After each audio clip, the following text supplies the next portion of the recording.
What is going on, everybody? Welcome back to the channel. Welcome back to another video. You clicked onto this video because you want to see some awesome high protein, low fiber vegan meals that you can make and eat. And I know this is something that's kind of lacking on YouTube because I actually looked for low fiber vegan meals and I literally only found one other video, and it was from Healthy Crazy Cool, my buddy Miles. So that one actually is a really good video, so check that out as well. But I wanted to show you guys some really awesome, really good tasting things that are low fiber, so it's a little bit more of an easy thing to digest for those of you who are on a low fiber diet or just can't handle, huge amounts of fiber. Now, before we jump into these 3 recipes, I want to just preface this by saying that one, I didn't have enough Tupperware. I reused my Tupperware, but I haven't been able to find like 2 or 3 of them. So I usually make these meal preps for a 5 kind of day thing. So there's 5 different Tupperwares for each meal. This time I only have 3 Tupperwares for each meal. But my intention with making these meals is to have them split into 5 servings. And you can modify these. This is something I always get in comments, is like, people are like, is this all you eat in a single day? No, these are just 3 meals that you can have prepped for a day, and then you can eat a breakfast and a dinner or other things, or you can even double up the serving size if you need more calories. I don't know what your specific diet is. I don't even know how many calories you need or how much protein you need. So you can modify these. For example, if you need more protein, then add more of the seitan or the tofu. Whatever it is, you can change it to however you need it to be. All right, starting off with meal number 1. This is a pineapple fried rice, and this is awesome because with white rice you have pretty much no fiber, which is a lot easier to digest. So basically, in a giant pot, we are going to boil up 10 cups of white rice and then have that on the side ready. And then in a big frying pan or in a wok, we're going to put about 6 tablespoons of olive oil or whatever kind of oil you want to use. And then we're going to throw in 1 onion that has been minced up and somewhere like 4 tablespoons of garlic. I like to use more. You can use less, whatever you want to do, as well as 2 to 3 tablespoons of minced ginger. And we're going to let this simmer and brown for about 4 or 5 minutes until kind of like the water's cooked out and it's gotten brown. Next up, we are going to take 2 blocks of extra firm tofu because it has a really high protein content and again, not that much fiber in it. We're going to cut this into cubes and add this into the pan, and we want to have pressed this tofu to get some of the water out, but you are going to have to cook it to get more of the water out. So we're probably going to cook it for another 6 or 7 minutes until you kind of have all the sides of the tofu browned, and make sure that you're constantly moving the tofu around while it's cooking. And then once this is done, you're basically at the end point, so we are just going to add everything else in. So we're going to add the pineapple, which is 2 cups of cut up diced pineapple. We're gonna throw 3 cups of mixed vegetables in here, and again, this is totally modifiable. So if mixed vegetables is too much fiber for you, if any of those things, peas or carrots or whatever it is too much, then you don't have to use it. But I did want to get some macros in there for sure to get some nutrients. And for seasoning, we're going to add 4 teaspoons of curry powder. I know it's kind of a cheat code there, but it is really, really good. We're also going to add 2 tablespoons of chili paste or chili curry, and finally about 2 to 4 tablespoons of soy sauce, depends how salty you want it. And you can also salt this at the end if you want to kind of gauge how much salt you want after you've kind of finished everything, and just keep adding it in until it's everything that you want. We're just gonna mix this around for a few minutes, and then once that is kind of all mixed up, you're just gonna add it to your white rice, mix all of that until all the white rice is then colored and nice and beautiful. And that's pretty much that. The recipe it's fairly simple. This one's the hardest one out of all 3 for sure, so stick around for sure. And then you're just gonna plate it into your Tupperware. Again, I only have 3, should have 5, but you can always make a bigger batch or a smaller batch depending on if you're dieting or if you are trying to gain weight. This one is my favorite recipe out of the 3. It is really tasty. We just had it last night. Next up is a potato chowder, and this is really good because if you remove the skins from potatoes, they're actually pretty damn low in fiber. If you leave the skin on, you are going to face a lot higher of a fiber count. And as you know, well, maybe you don't know, I love potato chowders. I love making all sorts of different versions like broccoli soups and things out of it, but this one is going to be very simple. So we're going to take about 6 to 7 medium-sized potatoes, skin them and boil them in water, as well as 1 to 2 medium carrots, and we're going to boil them all together until they are completely soft and mushy. The longer you boil these things, the less impact that the actual fiber is going to have because it is going to be broken down a lot more. So if you want to boil it for a really, really long time, that's totally fine too. While that is boiling, in another pan, you guessed it, you're gonna have an onion minced up with a lot of garlic, something like 3-4 tablespoons, maybe more if you like it a lot. And you are gonna let this simmer down until it gets browned. And then this part you don't need to do, but if you do happen to have white wine, then put some white wine in there. So about I would say maybe a quarter cup, maybe a little bit more than a quarter cup, and let that wine cook into the onions and garlic until it has evaporated. This will add like some really good volume and some good like body to the flavor, I guess. And that's really it for the cooking. Now we're just going to take those boiled potatoes and carrots, put them in a blender, and take the garlic and onion, put it in there as well. We're going to add about 3.5 cups of almond milk or soy milk, whatever you want to do. I'm doing soy milk because it adds a lot more protein, but again, you can add more or less depending on if you want it to be liquidy or if you want it to be chunkier. We're also going to add 1 cube of veggie broth just to add some salt and some more flavor in there. Blend it all up and it is completely done.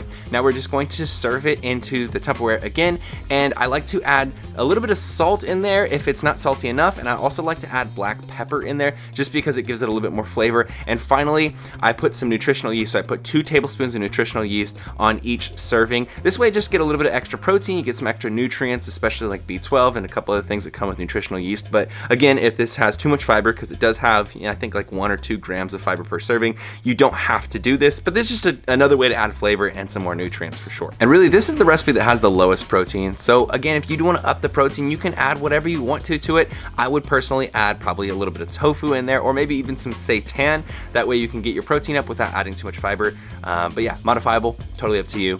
The next recipe is a pumpkin pasta recipe, and I've always actually wanted to try this. This is really new to me personally, so of course we are going to start this recipe with a minced onion and about 3, 4, 5 tablespoons of minced garlic in a frying pan, of course. So once you've cooked the onion and the garlic down, it's gotten browned, it'll probably take about 5 or 6 minutes. Again, you're gonna add a teaspoon to a teaspoon and a half of dried sage. And then from this point, we're gonna add the pumpkin puree. So we're gonna add 3 cups, and pumpkin is really nice because it has a relatively low amount of fiber and it's got a really good taste to it. So we're gonna add the pumpkin, and then we're gonna add the soy milk. So we're gonna add 3 cups of soy milk just to give it a little bit of volume, give it some protein again. And then we're going to add 2 to 4 tablespoons of tomato paste, officially 2 tablespoons, but if you really like the flavor of it, you can add more.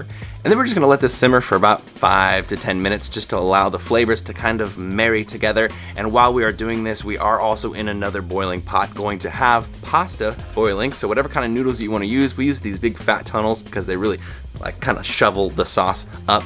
And once the pasta is done boiling, drain it, and then add the pumpkin sauce that you've just made to it, mix it around, and you are literally done. All these recipes are super simple. Now you are just going to plate this into your 5 different Tupperwares. Of course, we've got 3. And then once these have been plated into your Tupperware, we are just going to add seitan, which is a wheat gluten protein, but it actually, surprisingly, even though it's from wheat, does not have a high amount of fiber. So this is a good way to get some protein in without having to up your fiber intake. We're just gonna top each dish with seitan. We used 2 packages so we could get a really good amount of protein. Again, you can modify this however you want, more or less. And that's pretty much it. Of course, remember that when you are making these, make sure you try the things. So like try the pasta at the end of it and say, okay, does it have enough salt or does it not have enough salt? If it doesn't, add more salt. I know everyone's kind of different. It's kind of hard to nail a recipe where everyone is happy. I personally like to go a little bit lower salt because I generally do like salty stuff a lot. So if I allow myself to, I will get 7, 8, 9 grams of salt in a single day. So I try to err on the side of caution, but salt as you would like to and as you desire, and feel free to modify these. These are super simple. I mean, I love putting out these recipes. I love to expand everyone's knowledge of food that they can try, but I don't need you to do the recipe exactly perfect, exactly the way that I do it. I would like you to take it as your own and turn it into your own thing. Again, I want to make this video because I know a lot of people have trouble with fiber, and not everyone is on a low fiber diet, but some people are just looking for other options to have lower fiber meals within their other meals, that day that do have higher fiber. That way they can get a lower amount of fiber, but these were generally aimed at having the lowest amount of fiber. So you can modify them how you want, put chickpeas or whatever in if you don't need to necessarily have such a low amount of fiber. There are a couple other meals that I actually did want to kind of mention that didn't make it into this video. So a very simple one would be white bread with PB&J. And I know we generally try to have, whole grain breads and things like that, but if you are shooting for lower fiber, then the bleached white flour pastas and breads and things like that are going to have a lot less fiber. So a PB&J is really good. Also, one that I was really teetering on showing you guys is a chia seed pudding. And this is really simple. It's literally just chia seeds, so maybe 2-3 tablespoons in a cup or a bowl, and then you're just going to add soy milk or almond milk, and this is basically just going to congeal into a pudding. So whatever you want to flavor it with now, you could add fruit if you want it to be kind of fruity, or the one that I personally would have done is adding like cacao powder, so that is like a chocolatey thing. And with this, I would also add probably some protein powder, something like that, just to up the protein, but that's also going to be very low in fiber and really, really good for you, getting your omega-3s and stuff. And the final one, you guys probably guessed it, but a smoothie I feel like is a really good one for people who need to get a lot of nutrients without a lot of fiber. Of course, you are going to get a little bit of fiber from, you know, the bananas or whatever mixed fruit that you are going to make your smoothie with. I mean, it is really hard to just completely escape fiber, and I feel like this is one that packs a good bang for your buck for the amount of fiber that you are going to get. So I would probably do 2 bananas. I'd probably do about 1.5 cups, 2 cups of mixed fruit. I'd do about 3 cups of soy milk, and then I would do a scoop of the Vivo Life protein.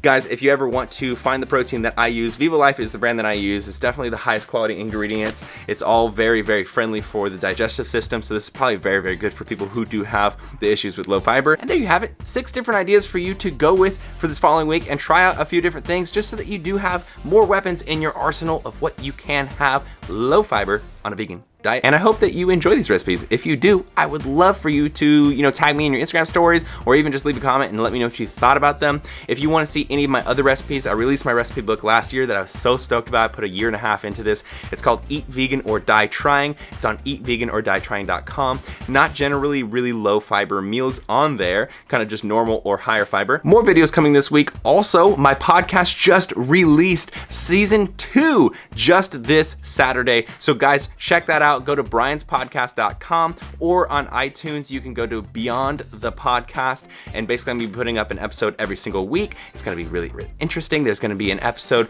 that is either conceptual or an interview with somebody, and then I'll alternate with the next episode being the next week is the world news episode, which basically I'll fill you in on, you know, technology, science, etc., news that has happened in the world. And I feel like, you know, the news in real life is so boring and has so much of an agenda. This is a really cool way to actually learn cool things where I don't have an agenda. I don't want you to think this way or that way. I just want to show you, yo, look at this AI technology that we just came out with. Look at this computer that just came out. Look at this space travel they're doing. All sorts of interesting things. So guarantee you'll be interested if you check out the podcast, and I would really appreciate it. Thank you. Now we are finally done with the video. If you enjoyed this, give me a big old thumbs up. Let me know what you thought in the comments below, and subscribe if you're not subscribed already. Team Beyond the Week. See. Lift heavy or die Myron, motherfucker. Team Beyond the Week.